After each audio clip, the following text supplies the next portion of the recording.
Once upon a midnight dreary, while I pondered, weak and weary, over many a quaint and curious volume of forgotten lore, while I nodded, nearly napping, suddenly there came a tapping, as of someone gently rapping at my chamber door. "'Tis some visitor," I muttered, tapping at my chamber door. Only this, and nothing more. Ah, distinctly I remember it was in the bleak December, and each separate dying ember wrought its ghost upon the floor. Eagerly I wished the morrow. Vainly I had sought to borrow from my books surcease of sorrow, sorrow for the lost Lenore, for the rare and radiant maiden whom the angels name Lenore, nameless here forevermore. And the silken, sad, uncertain rustling of each purple curtain thrilled me, filled me with fantastic terrors never felt before, so that now to still the beating of my heart I stood repeating, "'Tis some visitor entreating entrance at my chamber door, some late visitor entreating entrance at my chamber door. This it is, and nothing more." Presently my soul grew stronger, hesitating then no longer. "Sir," said I, "or madam, truly your forgiveness I implore. But the fact is, I was napping, and so gently you came rapping, and so faintly you came tapping at my chamber door, that I scarce was sure I heard you. Here I opened wide the door. Darkness there, nothing more. Deep into the darkness peering, long I stood there, wondering, fearing, doubting, dreaming dreams no more to ever dared to dream before. But the silence was unbroken, and the stillness gave no token, and the only word there spoken was the whispered word Lenore. This I whispered, and an echo murmured back the word Lenore. Merely this, nothing more. Back into the chamber turning, all my soul within me burning. Soon again I heard a tapping somewhat louder than before. "Surely," said I, "surely that is something at my window lattice. Let me see then what thereat is, and this mystery explore. Let my heart be still a moment, and this mystery explore. 'Tis the wind, nothing more." Open here I flung the shutter, when with many a flirt and flutter in there stepped a stately raven of the saintly days of yore. Not the least obeisance made he, not a minute stopped or stayed he, but with mien of lord or lady perched above my chamber door, perched upon a bust of Pallas just above my chamber door, perched and sat, nothing more.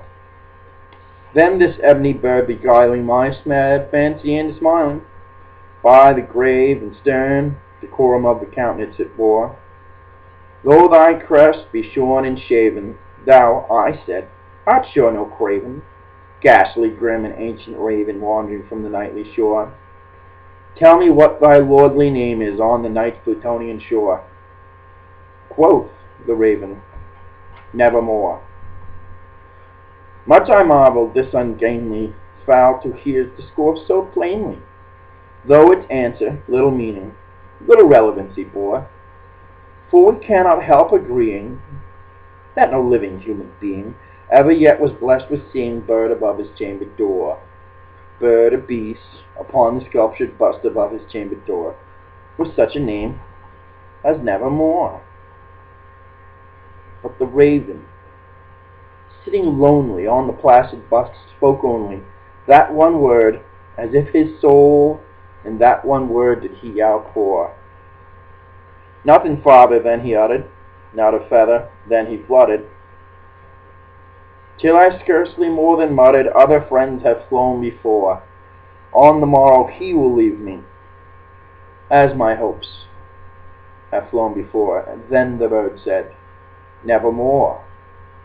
Startled at the stillness broken by reply so aptly spoken. "Doubtless," said I, "what it utters is its only stock and store. caught from some unhappy master, whom unmerciful disaster followed fast and followed faster, till his songs one burden bore, till the dirges of his hope that melancholy burden bore, of never, nevermore.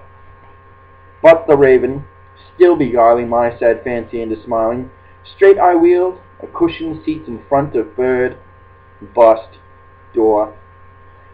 Then upon the velvet sinking, I betook myself to linking fancy under fancy, thinking what this ominous bird of yore, what this grim, ungainly, ghastly, gaunt, and ominous bird of yore meant in croaking, nevermore. This I sat engaged in guessing, but no syllable expressing, to the fowl whose fiery eyes now burned into my bosom's core. This and more I sat divining, with my head at ease, reclining on the cushion's velvet lining that the lamplight gloated o'er, but whose velvet violet lining with the lamplight gloating o'er she shall press, nevermore. Then methought the air grew denser, perfumed from an unseen censer, swung by seraphim whose footfalls tinkled on the tufted floor. Wretch, I cried, thy God hath lent thee, by these angels he has sent thee, respite, respite, and nepenthe from thy memories of Lenore. Quaff, oh quaff this kind nepenthe, and forget this lost Lenore. Quoth the raven, nevermore.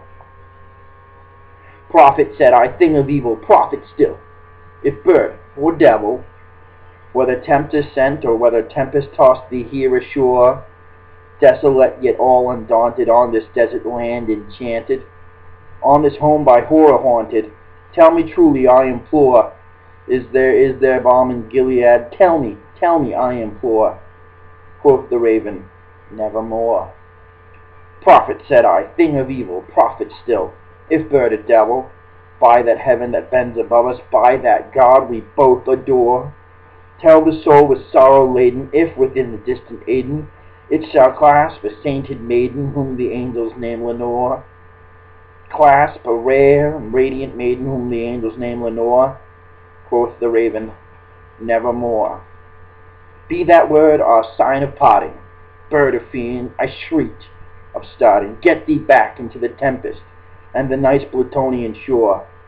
Leave no black plume as a token of that lie thy soul has spoken. Leave my loneliness unbroken, quit the bust above my door. Take thy beat from out my heart, and take thy form from off my door. Quoth the raven, nevermore. And the raven, never flitting, still is sitting, on the pallid bust of Pallas, just above my chamber door. And his eyes have all the seeming of a demon's that is dreaming, and the lamplight o'er him streaming throws his shadow on the floor.